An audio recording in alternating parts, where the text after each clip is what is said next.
साथियों आज हम थोड़ा सा एक सब्जेक्ट हमारे पास में है कि कोर्ट केस का जो नोटिस वायरल हो रहा है, स्टूडेंट्स काफी कंफ्यूज हो चुके हैं कि इस नोटिस का एक्चुअल में मतलब क्या है और रिजल्ट पर या हमारी जो तैयारी थी उस पर कोई इफेक्ट पड़ेगा नहीं पड़ेगा। अब इस समय ऑनलाइन फॉरम विंडो 19 जो दिसंबर है उससे ओपन हो रही है इनके ऑनलाइन फॉरम को लेकर, तो इसका एक्चुअल में मीनिंग क्या है, यानी इसका मतलब क्या है। ठीक है, तो यहां पर दोस्तों जो सूचनाएं सामने निकल कर आ रही है उसके बारे में बता देता हूं। यहां पर जो 62 लड़के हैं इनके ऊपर बिल्कुल 50 नंबर वाले का क्या होगा, टैकिंग ऐप दोस्तों यहां पे मैं बताना चाहूंगा, मेरिट पे हम बाद में चर्चा करेंगे, सबसे पहले इस नोटिस पे हम चर्चा यहां पे करने वाले हैं। ठीक है, तो थोड़ा सा आपको ध्यान से इस चीज को देखना है, सभी बिंदु पर हम यहां पर चर्चा करने वाले हैं। ठीक है, तो थोड़ा सा हम अपने मेन बिंदु पर अभी हम चलते हैं। चलो ठीक है, मैं आपको एक नोटिस यहां पे दिखाना चाहूंगा,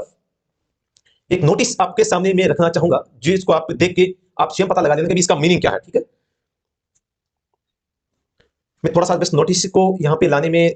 टाइम लग रहा है, थोड़ा सा नोटिस यहां पे उपलब्ध है तो लगातार कंफ्यूज हो रहे हैं कि सर इसका मतलब क्या होगा, अब हमारा क्या होगा। नोटिस साथियों 14 दिसंबर 2022 को आता है और इसमें ये लिखा है direct requirement for the post of constable driver in Delhi police examination 2022 through staff selection commission, यानी कि स्टाफ सिलेक्शन कमीशन के माध्यम से जो आपका एग्जाम हुआ है दिल्ली पुलिस जो ड्राइवर की जो जॉब है इसका जो एग्जाम हुआ था उसके रिगार्डिंग ये आपके सामने मैसेज आया था। और इसका मतलब क्या है, इसमें ये लिखा गया है कि जो 62 कैंडिडेट थे जिन्होंने फिजिकली रूप से एसएससी में फॉर्म जमा करवाए थे, अब आप कहोगे ऐसा क्यों, इनके द्वारा ये कहा गया था कि हम ऑनलाइन पोर्टल पर जब फॉर्म भरे जा रहे थे उसी समय इनका ये कहना था कि हम फॉर्म भरने में सक्षम नहीं है या हम फॉर्म नहीं भर पा रहे हैं या उनका चाहे कोई एज को लेकर हो, क्योंकि एसएससी पोर्टल पर एज को लेकर भी कुछ समय तक समस्या चल रही थी, तो एज को लेकर हो या कोई पोर्टल का इश्यू हो चाहे फीस को कटाने का हो, इस प्रकार की समस्याओं का सामना कर रहे थे कुछ लड़के यहाँ पे एसएससी में फिजिकली डॉक्यूमेंट जमा करवा देते हैं और एसएससी इसको रिजेक्ट कर देती है कि ऐसा मान्य नहीं है, तो ये लड़के फिर कोर्ट चले जाते हैं और कोर्ट ऑर्डर के द्वारा फिजिकल डॉक्यूमेंट के बेसिस पे एडमिट कार्ड जारी करवा देते हैं और आपका जब 21/10/2022 यानी कि जो आपका एग्जाम होता है 21/10/2022 को जब आपका एग्जाम हुआ था, इस एग्जाम में ये सभी साथी हैं वो बैठते हैं और ये सभी है वो एग्जाम में दे देते हैं, लेकिन इनके अभी तक एडमिट कार्ड केवल फिजिकल डॉक्यूमेंट के बेसिस पे ही जारी किए जाते हैं, यानी इनका जो डाटा ऑनलाइन नहीं हुआ था। अब ये जब शामिल हो गए हैं तो फिर अब दिल्ली पुलिस है वो एसएससी के माध्यम से इन सभी जो स्टूडेंट है इनका डाटा ऑनलाइन करवाने को लेकर है वो काम कर रही है, ताकि ये लड़के हैं आपके साथ में जुड़ जाएं, ताकि ये अपना स्कोर देख सके, आंसर की देख सके, रिजल्ट देख सके, जो भी डाटा होता है वो ऑनलाइन होना जरूरी है क्योंकि एसएससी सारी प्रोसेस ऑनलाइन करती है। तो एसएससी ने इनके लिए 19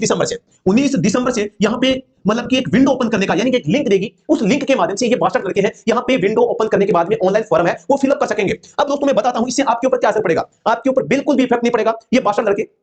बिल्कुल अंकुश यादव जी बिल्कुल सभी पे चर्चा करेंगे, हम मेरिट के बाद में करेंगे। सबसे पहले इस नोटिस पे बता देता हूं आपका जो रिजल्ट है इस पे कोई इफेक्ट पड़ता तो 2-4 दिन 4 दिन 5 दिन 2 से 5 दिन का इफेक्ट पड़े तो पड़ सकता है, बाकी कोई भी इस पे नहीं पड़ेगा। मैं ये कहता हूं कि एसएससी अब एक्टिव हुई है, विंडो ओपन करेगी, इनके डाटा आएगी तो उसके तुरंत बाद है, क्योंकि ये परीक्षा तो पहले से दे चुके हैं तो ये रिजल्ट जल्द ही आपका रिजल्ट आने वाला है। ये संकेत है रिजल्ट के कि भी एसएससी और दिल्ली पुलिस है वो एक्टिव है और आपकी भर्ती पे वो काम कर रही है, समझ रहे। तो यहां पर आपका जो रिजल्ट है वो डिले नहीं होने वाला है, मैक्सिमम 2 से 5 दिन का डिले आपके रिजल्ट में इस प्रकरण से हो सकता है तो, लेकिन मेरे हिसाब से वो भी इस पे नहीं पड़ेगा। 62 लड़के हैं, गिने चुने लड़के हैं, वो फर्स्ट उनको फॉर्म भरवाना है, बाकी इनका एग्जाम पहले आपके साथ में हो चुका है, दोबारा से इनका एग्जाम नहीं होगा, किसी भी प्रकार से नए लड़के इसमें आपके ऐड नहीं हो रहे हैं, तो आपको चिंता करने की आवश्यकता नहीं है। मेरिट है या आपका जो एग्जाम है, आपका जो रिजल्ट है, इस पे किसी भी प्रकार का कोई भी इफेक्ट इससे नहीं पड़ने वाला है, तो आपको डरना नहीं है कि ये 62 लड़कों को लेकर जो नया नोटिस आया है इससे अब हमारा क्या होगा। साथियों अब मैं आपको बताना चाहूंगा दिल्ली पुलिस कांस्टेबल ड्राइवर में जो अच्छी तैयारी कर रहे हैं जिनका